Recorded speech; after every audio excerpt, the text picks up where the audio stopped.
संपूर्ण रामायण की कहानी, इसकी रचना महर्षि वाल्मीकि ने की थी। वैसे तो रामायण कथा बहुत लंबी है, परंतु आज हम आपके सामने इस कहानी का एक संक्षिप्त रूपरेखा प्रस्तुत कर रहे हैं। रामायण की कहानी मुख्य रूप से बालकांड, अयोध्याकांड, अरण्यकांड, किष्किंधाकांड, सुंदरकांड, लंकाकांड और उत्तरकांड में विभाजित है। रामायण के महाकाव्य में 24,000 छंद और 500 सर्ग हैं, जो कि 7 भागों में विभाजित हैं। रामायण श्री राम, लक्ष्मण, सीता की एक अद्भुत अमर कहानी है, जो हमें विचारधारा, भक्ति, कर्तव्य, रिश्ते, धर्म और कर्म को सही मायने में सिखाता है। 1. बालकांड। प्राचीन काल की बात है। सरयू नदी के किनारे कोशला नामक राज्य था। कोशला राज्य की राजधानी अयोध्या थी, जिसके राजा का नाम दशरथ था। राजा दशरथ के 3 पत्नियां थीं, जिनके नाम थे कौशल्या, कैकई और सुमित्रा। परंतु बहुत समय से उनकी कोई भी संतान नहीं थी, जिसके कारण उन्हें उत्तराधिकारी की कमी हमेशा सताती थी। इसके विषय में उन्होंने आर्षि वशिष्ठ से बात की और पुत्र कामिष्टि यज्ञ करवाया। यज्ञ के कारण उनकी पत्नियों को 4 पुत्र हुए। उनकी पहली पत्नी कौशल्या से राम, कैकई से भरत और सुमित्रा से लक्ष्मण और शत्रुघ्न का जन्म हुआ। सभी राजकुमार शास्त्रों और युद्ध कला में निपुण थे। जब राम 16 वर्ष के हुए, तब आर्षि विश्वामित्र राजा दशरथ के पास गए और यज्ञ में विघ्न डालने वाले राक्षसों का अंत करने में राम और लक्ष्मण की मदद मांगी। राम और लक्ष्मण ने इस कार्य को आदर से मान और कई राक्षसों का अंत किया, जिसके फलस्वरूप उन्हें आर्षि विश्वामित्र ने कई दिव्य अस्त्र प्रदान किए। एक दूसरे प्रदेश मिथिला के राजा जनक भी निसंतान थे। ऋषियों के कहने पर राजा जनक ने अपने राज्य के खेत में हल चलाना शुरू किया। हल चलते समय उन्हें एक धातु से टकराने की आवाज आई। जब राजा जनक ने देखा, तो उन्हें सित के कलश में एक कन्या जमीन में गड्ढी हुई मिली। उस कन्या को जैसी ही राजा जनक ने मिट्टी से निकाला, राज्य में बारिश होने लगी और उस कन्या को जनक अपने महल ले गए। सित के कलश में पाने के कारण उस कन्या का नाम सीता रखा गया। धीरे धीरे सीता बड़ी हुई और उनके विवाह का समय आया। श्री राम अयोध्या के राजा दशरथ के ज्येष्ठ पुत्र थे और माता सीता उनकी धर्मपत्नी थी। राम बहुत ही साहसी, बुद्धिमान और आज्ञाकारी, और सीता बहुत ही सुंदर, उदार और पुण्यात्मा थी। माता सीता की मुलाकात श्री राम से उनके स्वयंवर में हुई, जो सीता माता के पिता मिथिला के राजा जनक द्वारा संयोजित किया गया था। यह स्वयंवर माता सीता के लिए अच्छे वर की खोज में आयोजित किया गया था। राजा जनक ने सीता का स्वयंवर रखा, जिसमें उन्होंने शिव जी के धनुष को उठाकर उसमें रस्सी चढ़ाने वाले व्यक्ति से सीता का विवाह कराने की शर्त राखी। उस आयोजन में कई राज्यों के राजकुमारों और राजाओं को आमंत्रित किया गया था। शर्त यह थी कि जो कोई भी शिव धनुष को उठाकर धनुष के तार को खींच सकेगा, उसी का विवाह सीता से होगा। सभी राजाओं ने कोशिश किया, परंतु वे धनुष को हिला भी ना सके। जब श्रीराम की बारी आई, तो श्रीराम ने एक ही हाथ से धनुष उठा लिया और जैसे ही उसके तार को खींचने की कोशिश की, वह धनुष 2 टुकड़ों में टूट गया। इस प्रकार श्रीराम और सीता का विवाह हुआ। इस प्रकार श्रीराम का विवाह सीता से, लक्ष्मण का विवाह उर्मिला से, भरत का विवाह मांडवी से और शत्रुघ्न का विवाह श्रुताकीर्ति से हो गया। अयोध्याकांड। अयोध्या के राजा दशरथ के 3 पत्नियां और 4 पुत्र थे। राम सभी भाइयों में बड़े थे और उनकी माता का नाम कौशल्या था। भरत राजा दशरथ के दूसरी ओर प्रिय पत्नी कैकेयी के पुत्र थे। दूसरे 2 भाई थे, लक्ष्मण और शत्रुघ्न, जिनकी माता का नाम था सुमित्रा। जब राम को एक तरफ रात तिलक करने की तैयारी हो रही थी, तभी उसकी सौतेली मां कैकेयी अपने पुत्र भरत को अयोध्या का राजा बनाने का षड्यंत्र रच रही थी। यह षड्यंत्र बूढ़ी मंथरा के द्वारा किया गया था। रानी कैकेयी ने एक बार राजा दशरथ की जीवन की रक्षा की थी। तब राजा दशरथ ने उन्हें कुछ भी मांगने के लिए पूछा था, पर कैकेयी ने कहा, समय आने पर मैं मांग लूंगी। उसी वचन के बल पर कैकेयी ने राजा दशरथ से पुत्र भरत के लिए अयोध्या का सिंहासन और राम के लिए 14 वर्ष का वनवास मांगा। श्री राम तो आज्ञाकारी थे, इसलिए उन्होंने अपने सौतेली मां कैकेयी की बातों को आशीर्वाद माना और माता सीता और प्रिय भाई लक्ष्मण के साथ 14 वर्ष का वनवास व्यतीत करने के लिए राज्य छोड़कर चले गए। इस असीम दुख को राजा दशरथ सह नहीं पाए और उनकी मृत्यु हो गई। कैकेयी के पुत्र भरत को जब यह बात पता चली तो उसने भी राजगद्दी लेने से इनकार कर दिया। 3 अरण्यकांड। राम, सीता और लक्ष्मण वनवास के लिए निकल पड़ी डीडे। रास्ते में उन्होंने कई असुरों का संहार किया और कई पवित्र और अच्छे लोगों से भी वे मिले। वे वन चित्रकूट में एक कुटिया बनाकर रहने लगे। एक बार की बात है, लंका के असुर राजा रावण की छोटी बहन शूर्पणखा ने राम को देखा और वह मोहित हो गई। उसने राम को पाने की कोशिश की, पर राम ने उत्तर दी, मैं तो विवाहित हूं, मेरे भाई लक्ष्मण से पूछ के देखो। तब शूर्पणखा लक्ष्मण के पास जाकर विवाह का प्रस्ताव रखने लगी, पर लक्ष्मण ने साफ इनकार कर दिया। तब शूर्पणखा ने क्रोधित होकर माता सीता पर आक्रमण कर दिया। यह देखकर लक्ष्मण ने चाकू से शूर्पणखा का नाक काट दिया। कटी हुई नाक के साथ रोते हुए जब शूर्पणखा लंका पहुंची तो सारी बातें जानकर रावण को बहुत क्रोध आया। उसने बाद रावण ने सीता हरण की योजना बनाई। योजना के तहत रावण ने मारीच राक्षस को चित्रकूट के कुटिया के पास एक सुंदर हिरण के रूप में भेजा। जब मारीच को माता सीता ने देखा तो उन्होंने श्री राम से उस हिरण को पकड़ डीडीएच के लाने के लिए कहा। सीता की बात को मानकर राम उस हिरण को पकड़ डीडीएच ने उसके पीछे पीछे गए और लक्ष्मण को आदेश दिया कि वो सीता को छोड़ डीडीएच कर कहीं ना जाए। बहुत पीछा करने के बाद राम ने उस हिरण को बाण से मारा। जैसे ही राम का बाण हिरण बने मारीच को लगा, वह अपने असली राक्षस रूप में आ गया और राम के आवाज में सीता और लक्ष्मण को मदद के लिए पुकारने लगा। सीता ने जब राम के आवाज में उस राक्षस के विलाप को देखा तो वो घबरा गई और उसने लक्ष्मण को राम की मदद के लिए वन जाने को कहा। लक्ष्मण ने सीता माता के कुटिया को चारों ओर से लक्ष्मण रेखा से सुरक्षित किया और वो श्री राम की खोज करने वन में चले गए। योजना के अनुसार रावण एक साधु के रूप में कुटिया पहुंचा और भिक्षामदेही का स्वर लगाने लगा। जैसे ही रावण ने कुटिया के पास लक्ष्मण रेखा पर अपना पैर रखा, उसका पैर जलने लगा। यह देखकर रावण ने माता सीता को बाहर आकर भोजन देने के लिए कहा। जैसे ही माता सीता लक्ष्मण रेखा से बाहर निकली, रावण ने पुष्पक विमान में सीता माता का हरण कर लिया। जब राम और लक्ष्मण को यह पता चला कि उनके साथ छल हुआ है तो वो कुटिया की ओर भागे, पर वहां उन्हें कोई नहीं मिला। जब रावण सीता को पुष्पक विमान में लेकर जा रहा था तब बूढ़े जटायु पक्षी ने रावण से सीता माता को छुड़ाने के लिए युद्ध किया, परंतु रावण ने जटायु का पंख काट डाला।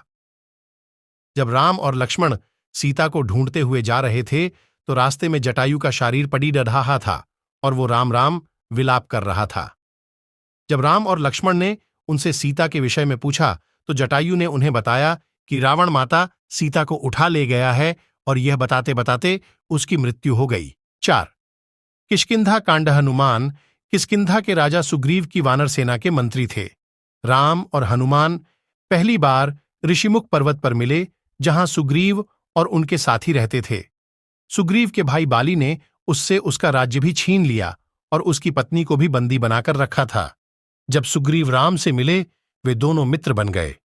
जब रावण पुष्पक विमान में सीता माता को ले जा रहा था तब माता सीता ने निशानी के लिए अपने अलंकर फेंक दिए थे। वो सुग्रीव की सेना के कुछ वानरों को मिला था। जब उन्होंने श्री राम को वो अलंकर दिखाए तो राम और लक्ष्मण के आंखों में आंसू आ गए।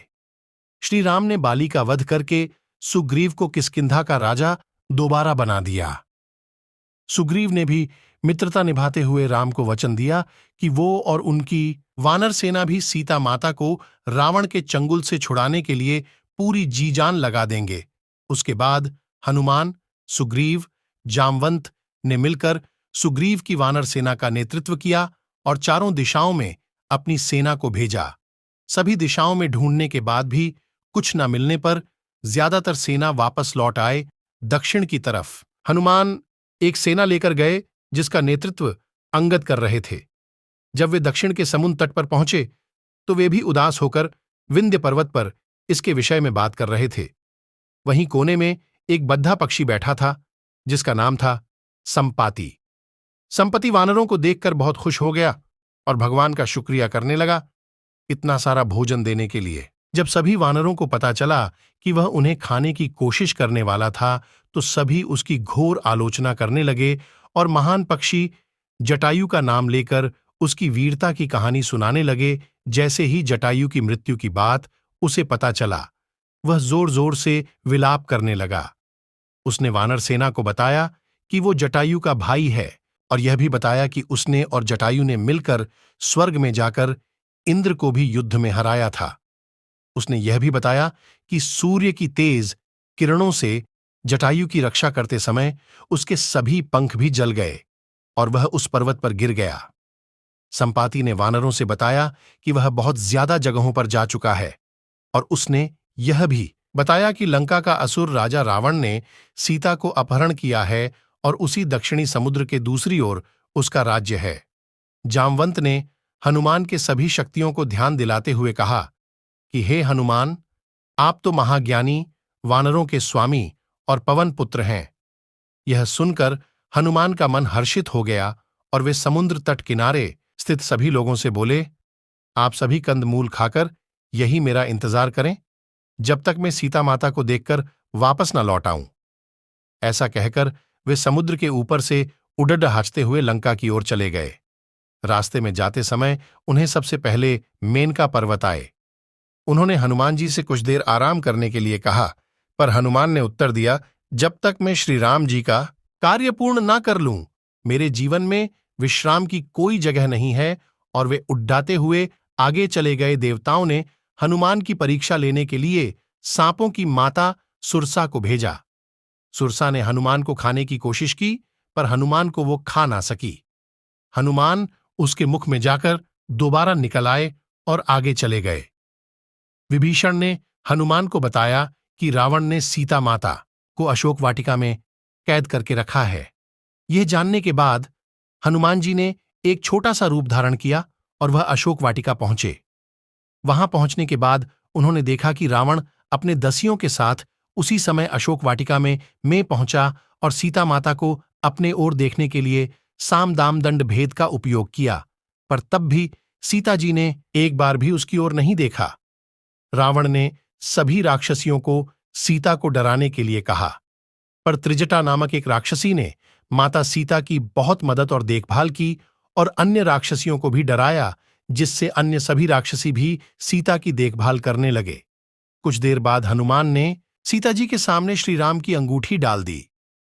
श्री राम नाम से अंकित अंगूठी देखकर सीता माता के आंखों से खुशी के अंशु निकल पड़े, परंतु सीता माता को संदेह हुआ कि कहीं यह रावण की कोई चाल तो नहीं। तब सीता माता ने पुकारा कि कौन है जो यह अंगूठी लेकर आया है। उसके बाद हनुमान जी प्रकट हुए, पर हनुमान जी को देखकर भी सीता माता को विश्वास नहीं हुआ सके। बाद हनुमान जी ने मधुर वचनों के साथ रामचंद्र के गुणों का वर्णन किया और बताया कि वो श्री राम जी के दूत हैं। सीता ने व्याकुलता से श्री राम जी का हाल चाल पूछा। हनुमान जी ने उत्तर दिया, हे माते, श्री राम जी ठीक हैं और वे आपको बहुत याद करते हैं। वे बहुत जल्द ही आपको लेने आएंगे और मैं शीघ्र ही आपका संदेश श्री राम जी के पास पहुंचा दूंगा। तभी हनुमान ने सीता माता से श्री राम जी को दिखने के लिए चिन्ह मांगा, तो माता सीता ने हनुमान को अपने कंगन उतार कर दे दिए। हनुमान जी को बहुत भूख लग रहा था, तो हनुमान अशोक वाटिका में लगे पेड़ों के फलों को खाने लगे। फलों को खाने के साथ साथ हनुमान उन पेड़ों को तोड़ने लगे। तभी रावण के सैनिकों ने हनुमान पर प्रहार किया, पर हनुमान ने सबको मार डाला। जब रावण को इस बात का पता चला कि कोई बंदर अशोक वाटिका में उत्पात मचा रहा है, तो उसने अपने पुत्र अक्षय कुमार को भेजा हनुमान का वध करने के लिए, पर हनुमान जी ने उसे क्षण भर में ऊपर पहुंचा दिया। कुछ देर बाद जब रावण को अपने पुत्र की मृत्यु का पता चला, वह बहुत ज्यादा क्रोधित हुआ। उसके बाद रावण ने अपने ज्येष्ठ पुत्र मेघनाद को भेजा। हनुमान के साथ मेघनाद का बहुत ज्यादा युद्ध हुआ, पर कुछ न कर पाने के बाद मेघनाद ने ब्रह्मास्त्र चला दिया। ब्रह्मास्त्र का सम्मान करते हुए हनुमान स्वयं बंधक बन गए। हनुमान को रावण की सभा में लाया गया। रावण हनुमान को देखकर हंसा और फिर क्रोधित होकर उसने प्रश्न किया, रे वानर, तूने किस कारण अशोक वाटिका को तहस नहस कर दिया? तूने किस कारण से मेरे सैनिकों और पुत्र का वध कर दिया? क्या तुझे अपने प्राण जाने का डर नहीं है? यह सुनकर हनुमान ने कहा, हे रावण, जिसने महान शिव धनुष को पल भर में तोड़ डाला, जिसने खर, दूषण, त्रिशिरा और बाली को मार गिराया, जिसकी प्रिय पत्नी का तुमने अपहरण किया, मैं उन्हीं का दूत हूं। मुझे भूख लग रहा था, इसलिए मैंने फल खाए और तुम्हारे राक्षसों ने मुझे खाने नहीं दिया, इसलिए मैंने उन्हें मार डाला। अभी भी समय है, सीता माता को श्री राम को सौंप दो और क्षमा मांग लो। रावण हनुमान की बता सुनकर हंसने लगा और बोला, रे दुष्ट, तेरी मृत्यु तेरे सिर पर है। ऐसा कहकर रावण ने अपने मंत्रियों को हनुमान को मार डालने का आदेश दिया। यह सुनकर सभी मंत्री हनुमान को मारने दौड़े। तभी विभीषण वहां आ पहुंचे और बोले, रुको, दूत को मारना सही नहीं होगा, यह नीति के विरुद्ध है, कोई और भयानक दंड देना चाहिए।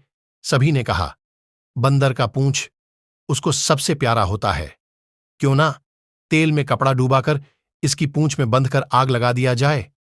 हनुमान की पूंछ पर तेल वाला कपड़ा बंधकर आग लगा दिया गया। जैसे ही पूंछ में आग लगी, हनुमान जी बंधन मुक्त होकर एक छत से दूसरे में कूदते गए और पूरी सोने की लंका में आग लगा के समुद्र की ओर चले गए और वहां अपनी पूंछ पर लगी आग को बुझा दिया। वहां से सीधे हनुमान जी श्री राम के पास लौटे और वहां उन्होंने श्री राम को सीता माता के विषय में बताया और उनके कंगन भी दिखाए। सीता माता के निशानी को देखकर श्री राम भावुक हो गए। अब श्री राम और वानर सेना की चिंता का विषय था, कैसे पूरी सेना समुद्र के दूसरे ओर जा सकेंगे। श्री राम जी ने समुद्र से निवेदन किया कि वे रास्ता दें ताकि उनकी सेना समुद्र पार कर सके, परंतु कई बार कहने पर भी समुद्र ने उनकी बात नहीं मानी। तब राम ने लक्ष्मण से धनुष मांगा और अग्निबाण को समुद्र पर साधा, जिससे कि पानी सूख जाए और वे आगे बढ़ सकें। जैसे ही श्री राम ने ऐसा किया, समुद्रदेव डरते हुए प्रकट हुए और श्री राम से माफी मांगी और कहा, हे नाथ, ऐसा ना करें, आपके इस बाण से मेरे में रहते वाले सभी मछलियां और जीवित प्राणी का अंत हो जाएगा। श्री राम ने कहा, हे समुद्रदेव, हमें यह बताएं कि मेरी यह विशाल सेना इस समुद्र को कैसे पार कर सकते हैं। समुद्रदेव ने उत्तर दिया, हे रघुनंदन राम, आपकी सेना में 2 वानर हैं, नल और नील। उनके स्पर्श करके किसी भी बड्ढे से बड्ढे चीज को पानी में तैरा सकते हैं। ये कहकर समुद्रदेव चले गए। उनकी सलाह के अनुसार नल और नील ने पत्थर पर श्री राम के नाम लिखकर समुद्र में फेंक के देखा तो पत्थर तैरने लगा। उसके बाद एक के बाद एक करके नल नील समुद्र में पत्थर को समुद्र में फेंकते रहे और समुद्र के अगले छोर तक पहुंच गए। 6. लंका कांड। श्री राम ने अपनी सेना के साथ समुद्र किनारे डेरा डाला। जब इस बात का पता रावण की पत्नी मंदोदरी को पता चला तो वो घबरा गई और उसने रावण को बहुत समझाया, पर वह नहीं समझा और सभा में चले गया। रावण के भाई विभीषण ने भी रावण को सभा में समझाया और सीता माता को सम्मानपूर्वक श्री राम को सौंप देने के लिए कहा, परंतु यह सुनकर रावण क्रोधित हो गया और अपने ही भाई को लात मार दिया, जिसके कारण विभीषण सीढ़ियों से नीचे आ गिरे। विभीषण ने अपना राज्य छोड़ दिया और वो श्री राम के पास गए। राम ने भी खाहुशी के साथ उन्हें स्वीकार किया और अपने डेरे में रहने की जगह दी।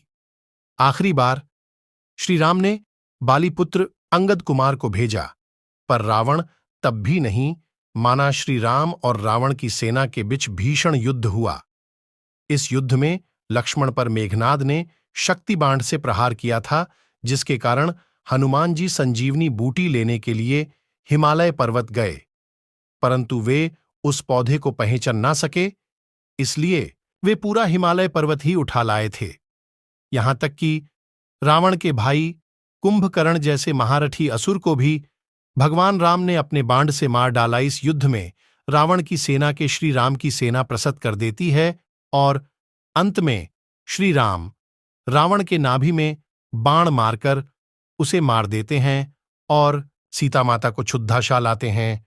श्री राम विभीषण को लंका का राजा बनाते देते हैं, परंतु राम माता सीता से मिलने से पूर्व उनकी अग्नि परीक्षा लेते हैं।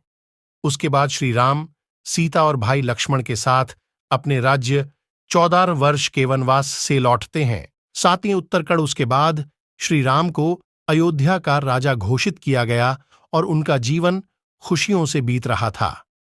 कुछ समय बाद माता सीता गर्भवती हो जाती हैं, परंतु जब राम लोगों के मुख से अग्नि परीक्षा के विषय में सुनते हैं, वह माता सीता को अयोध्या छोड़ डीडकर चले जाने को कहते हैं। माता सीता को इस बात से बहुत दुख होता है। महर्षि वाल्मीकि उन्हें अपने आश्रय में आश्रय देते हैं। वही माता सीता 2 पुत्रों को जन्म देती हैं, जिनका नाम लव और कुश दिया गया। लव और कुश ने महर्षि वाल्मीकि से पूर्ण रामायण का ज्ञान लिया। वे दोनों बालक पराक्रमी और ज्ञानी थे। श्री राम ने चक्रवर्ती सम्राट बनने और अपने पापों से मुक्त होने के लिए अश्वमेध यज्ञ किया। यह यज्ञ करने का सुझाव उनके छोटे भाई लक्ष्मण ने दिया था। इस यज्ञ में एक घोड़े को स्वच्छंद रूप से छोड़ा जाता था। वह घोड़ा जितना ज्यादा क्षेत्र तक जाता था, उसे राज्य में सम्मिलित कर दिया जाता था। इस यज्ञ को पत्नी के बिना नहीं हो सकता था, इसलिए श्री राम ने माता सीता का स्वर्ण मूर्ति भी बनवाया था। जब श्री राम का घोड़ा स्वच्छंद रूप से छोड़ा गया, तब वह भी एक राज्य से दूसरे राज्य में गया। जब वह घोड़ा महर्षि वाल्मीकि के आश्रम के पास पहुंचा, तो लवकुश ने उसकी सुंदरता देखकर उसे पकड़ दे लिया। जब राम को पता चला, तो उन्होंने अपनी सेना को भेजा, परंतु लवकुश से युद्ध में सब हार गए। जब राम वहां पहुंचे, तो उन्होंने उन बालकों से पूछा कि वह किसके पुत्र हैं। तब लवकुश ने माता सीता का नाम लिया। जब राम ने यह सुना, तो उन्होंने बताया कि वह उनके पिता हैं। यह सुनकर लवकुश भी बहुत खुश हुए और राम से गले मिल गए। उसके बाद वे माता सीता से आश्रम जाकर मिले। उसके बाद श्री राम माता सीता और लवकुश को लेकर अयोध्या लौट गए।